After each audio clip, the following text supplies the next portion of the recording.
ಮಾನ್ಯ ಅಧ್ಯಕ್ಷರೇ, ವಿರೋಧ ಪಕ್ಷದ ನಾಯಕರು ಬಹಳ ಆಕ್ರೋಶದಿಂದ ಮಾತಾಡಿದ್ದಾರೆ.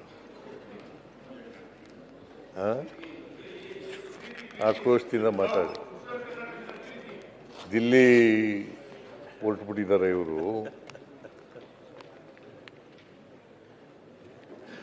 ಬೆಳಗಾಂನಲ್ಲಿ ಇಳಿದೇನೆ ದಿಲ್ಲಿ ಹೊರಟೋಗ್ಬಿಟ್ಟಿದ್ದಾರೆ. ನಾವು ದಿಲ್ಲಿ ವಿಚಾರ ಆಮೇಲೆ ಕರ್ನಾಟಕದಲ್ಲಿ ನಾವೇನು ಮಾಡಿದ್ದೀವಿ, ಕರ್ನಾಟಕ ನಮ್ಮ ರಾಜ್ಯ ಅಂತಕ್ಕಂಥ ಮಾತುಗಳನ್ನು ಹೇಳಿದ್ದೀವಿ.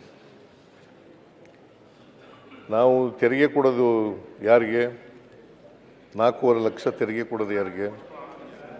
ಕೇಂದ್ರಕ್ಕೆ. ಕೇಂದ್ರ ಸರ್ಕಾರ ನಮ್ಮ ಬಿಟ್ಬಿಟ್ಟು ಮಾತಾಡೋಕ್ಕಾಗತ್ತೆ? ನಮಗೆ ₹1 ಕೊಟ್ಟರೆ 14-15 ಪೈಸೆ ವಾಪಸ್ ಬರೋದು ನಮಗೆ. ಅಷ್ಟು ತೆರಿಗೆ ಕೊಡ್ತೀವಿ. ಏನು ಕೇಂದ್ರ ಸರ್ಕಾರ ಉತ್ಪಾದನೆ ಮಾಡ್ತದ? ನಾವು ಕೊಡೋ ತೆರಿಗೆಯಿಂದಲೇ ನಡೆಸೋದು. ಅವರು ಏನು ಹೇಳಿದ್ರು ಅದನ್ನು ಹೇಳ್ತೀವಿ ಅಷ್ಟೇ. ಅವ್ರು ಏನು ಈಗ 5,300 ಕೋಟಿ ಹೇಳಿದವ್ರು ಯಾರು? ಅದೇ ಕೇಂದ್ರ ಸರ್ಕಾರದವರು ಬಜೆಟ್ನಲ್ಲಿ ಹೇಳಿರೋದು. ಅಪ್ಪರ್ ಭದ್ರಾಕ್ಕೆ ದುಡ್ಡು ಕೊಡಲಿಲ್ಲ ಅಂತ ಹೇಳೋದು ಬೇಡವಾ? 5,300 ಕೋಟಿ. ಆಮೇಲೆ ಬೆಂಗಳೂರಿನ ಕೆರೆಗಳನ್ನೆಲ್ಲ ಅಭಿವೃದ್ಧಿ ಮಾಡಿಸ್ತೀವಿ ಅಂತೇಳಿ 3,000 ಕೋಟಿ ಪೆರಿಫೆರಲ್ ರಿಂಗ್ ರೋಡ್ಗೆ, 3,000 ಕೋಟಿ ಕೆರೆಗಳ ಅಭಿವೃದ್ಧಿಗೆ ಕೊಡ್ತೀವಿ ಅಂತ ಹೇಳಿದವರು ಯಾರು ಕೊಡ್ತವ್ರು? ಸ್ಪೆಷಲ್ ಗ್ರ್ಯಾಂಟ್ಸ್ 5,495 ಕೋಟಿ ಕೊಡ್ತೀವಿ ಅಂತ ಹೇಳಿದ್ದವ್ರು ಯಾರು? ಅವರು ಹೇಳ್ದದನ್ನು ಹೇಳ್ತಾ ಇದ್ದೀವಿ ಅಷ್ಟೇನೆ.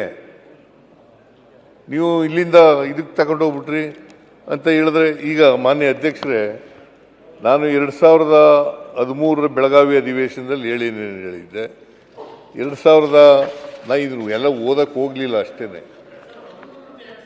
ಬೆಳಗಾವಿ ಅಧಿವೇಶನ 24ರಲ್ಲಿ ಏನು ಹೇಳಿದ್ದೆ ಅದನ್ನು ಈಗ ಬೇಕಾದ್ರೆ ಓದ್ತೀವಿ ಅಂತಂದರೆ ಓದ್ತೀನಿ, ಇಲ್ಲ ನಿಮಗೆ ಕಳಿಸ್ಕೊಡ್ಬೇಕು ಅಂದರೆ ಕಳಿಸ್ಕೊಡ್ತೀನಿ.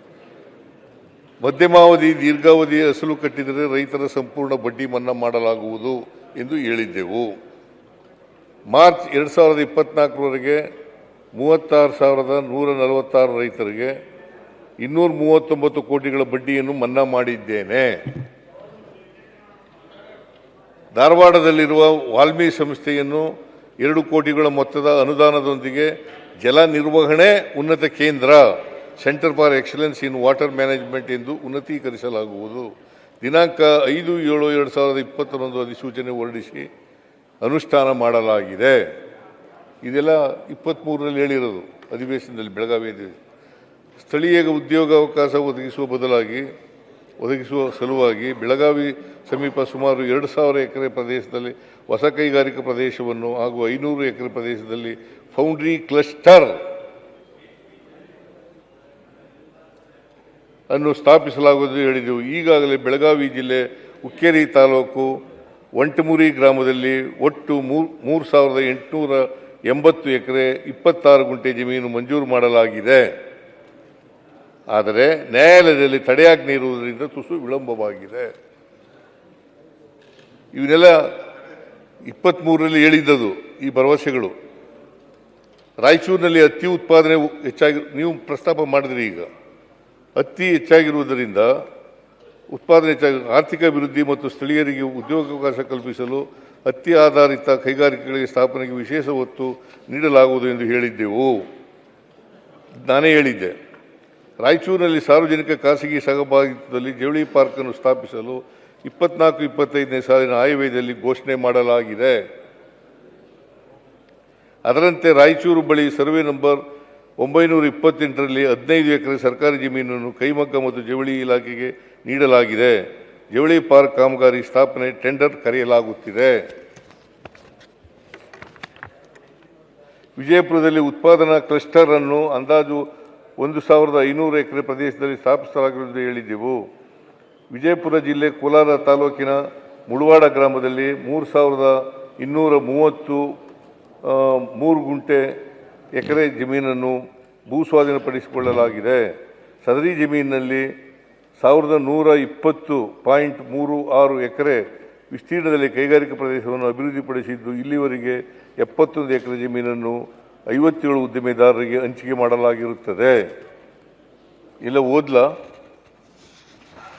ಇವೆಲ್ಲ ನಾವು ನಾವು ಮಾನ್ಯ ಅಧ್ಯಕ್ಷರೇ, ಇವ್ರ ಥರ 600 ಭರವಸೆಗಳನ್ನು ಕೊಟ್ಟು 60 ಭರವಸೆಗಳನ್ನು ಈಡೇರಿಸ್ತಕ್ಕಂಥ ಕೆಲಸ ಮಾಡಿಲ್ಲ. ನಾವು ಎಲ್ಲ ಭರವಸೆಗಳು ಕೊಟ್ಟಿರ್ತಕ್ಕಂಥ ಎಲ್ಲ ಭರವಸೆಗಳನ್ನು ಕೂಡ ಈಡೇರಿಸಿದ್ದೇವೆ, ಇನ್ನೂ ಕೂಡ ಈಡೇರಿಸ್ತೇವೆ. ಏನು 23ರ ಅಧಿವೇಶನದಲ್ಲಿ ಏನು ಕೊಟ್ಟಿದ್ದೆ ಮಾತುಗಳು, 24ರ ಅಧಿವೇಶನದಲ್ಲಿ ಏನು ಮಾತು ಕೊಟ್ಟಿದ್ದೆ, ಈಗ 25ರಲ್ಲಿ ಏನು ಕೊಡ್ತಾ ಇದ್ದೀನಿ, ಅವೆಲ್ಲನೂ ಕೂಡ ಈಡೇರಿಸ್ತೇವೆ.